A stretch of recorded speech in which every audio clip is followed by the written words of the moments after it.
Hello and welcome to another Amazon Made Easy podcast episode.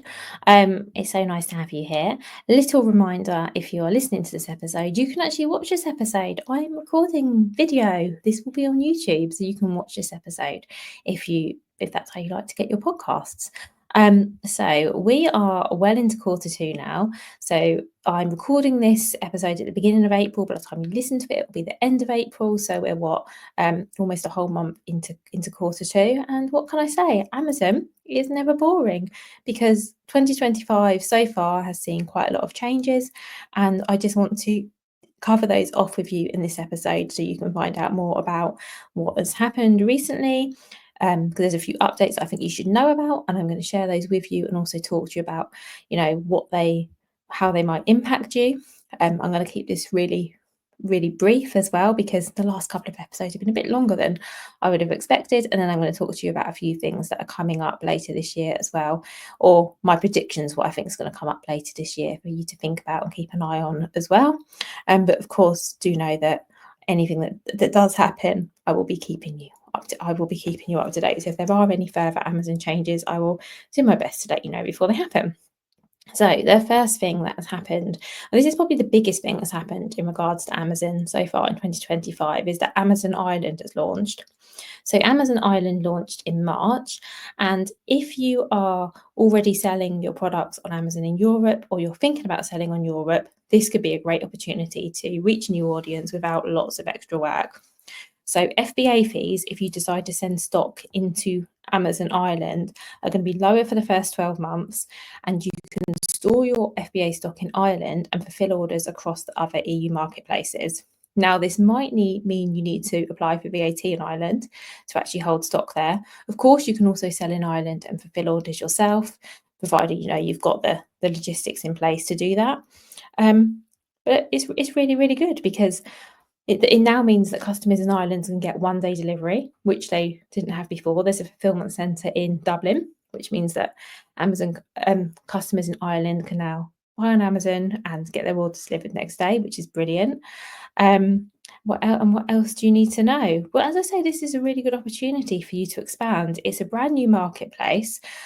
Competition will be a lot lower. Of course, that's going to change. A lot of people, I think, are going to see that Ireland's a good opportunity and get on there themselves. But I definitely think this is a good opportunity for you. I think if you're on there early, it's a really good chance to establish yourself, get some first sales before it gets really crowded. And as I say, if you're interested in selling in Europe, Ireland can be a great entry point because you can fulfill your orders across any of the European marketplaces from Ireland without needing multiple fulfillment centres. So I definitely think Ireland is something worth considering. So that is my first of 2025's big changes. My second change I wanted to talk to you about is what's called the European expansion settings, which sounds a little bit confusing. What this basically means is I've started to see that Amazon is automatically listing eligible products in other European marketplaces unless you are opting out. So I've seen this with a few of my clients, and it can catch people out because Amazon are sending emails out about this, but I don't believe everyone's getting them. I've seen it on a few people's Seller Central home screens when I've logged in, but again, not everybody's. But when I've been going in to check, on behalf of clients, I have been going in and going, oh, you've got listings in France. That shouldn't be the case, because what Amazon are doing is, just going in and duplicating them. Of course, this can increase your reach. Maybe you want to sell in all these other marketplaces. So for you, this is a really good thing, possibly, but you have to make sure that you're set up for it. So first of all, you need to make sure your listings are, translated into the relevant languages. So for countries that aren't English speaking, then you want to have your listings in a native language. Amazon aren't doing that, I believe. They're just adding them in English, which isn't ideal. You also need to make sure you're ready to sell in these marketplaces. So if you are fulfilling your own orders and Amazon has gone and added your products into Germany, are you set up to fulfill orders in Germany yourself? Because if you're not, you'll want to close those down.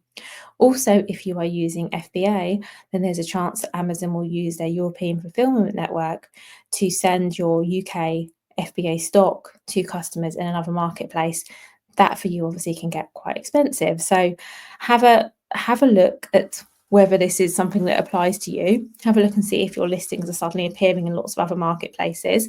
And if they are, think about whether that's something that you want. Because obviously this is great for Amazon because, the more products listed, I guess ultimately the more they sell, the more money they make. But think about whether it's good for you. Um, if it isn't good for you, it isn't what you want, you can opt out. If you can't see the option to opt out, you can close down those marketplaces by putting them in holiday mode, or you can just close down or delete all of those listings. But do go and check your European marketplaces and see if there are any listings that have popped up that you weren't expecting.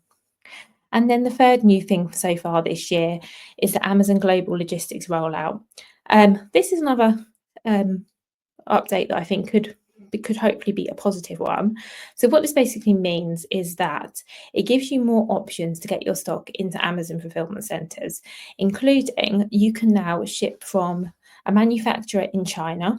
So actually, unless your products are made in China, this probably isn't super relevant, but if they are, and a lot of people's products are, you can ship directly from China into an Amazon fulfillment center, either in the UK or the US. Now, whether you want to do this is another thing. Personally, I never liked having all of my stock held in an Amazon fulfillment center, but then you don't have to. You could potentially split some of your stock straight into Amazon and some wherever else you want it.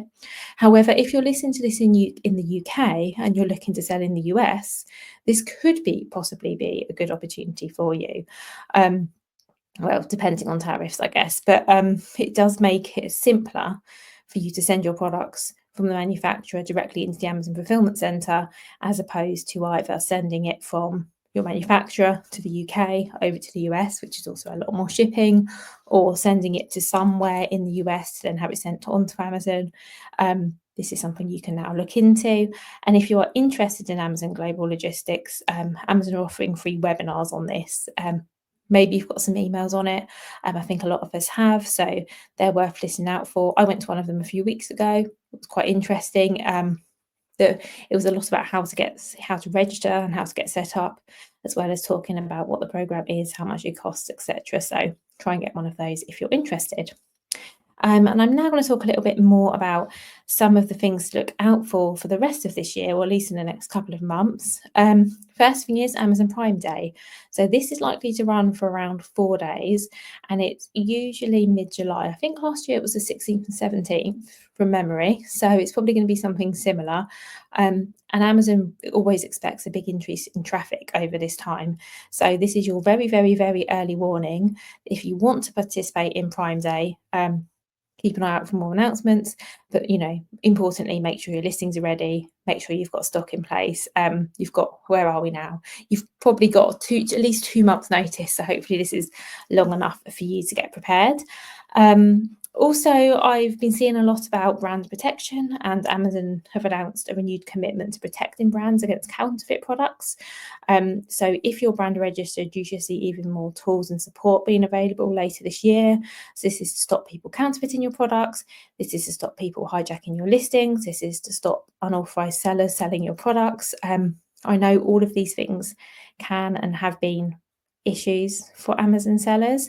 And I'm really interested to see exactly what Amazon are going to do to prevent this, but they are talking about making some changes later this year. And the other thing to keep an eye out for is FBA inbound and storage fees. The fee structure changed fairly recently. It's likely to change again.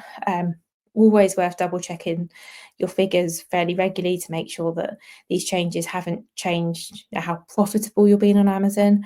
So if the last time the storage fees changed, you haven't had a look at your margins, maybe have a look now, just so you're prepared if any other changes come up, just in case you need to tweak your pricing or anything else to make sure that Amazon is still profitable for you.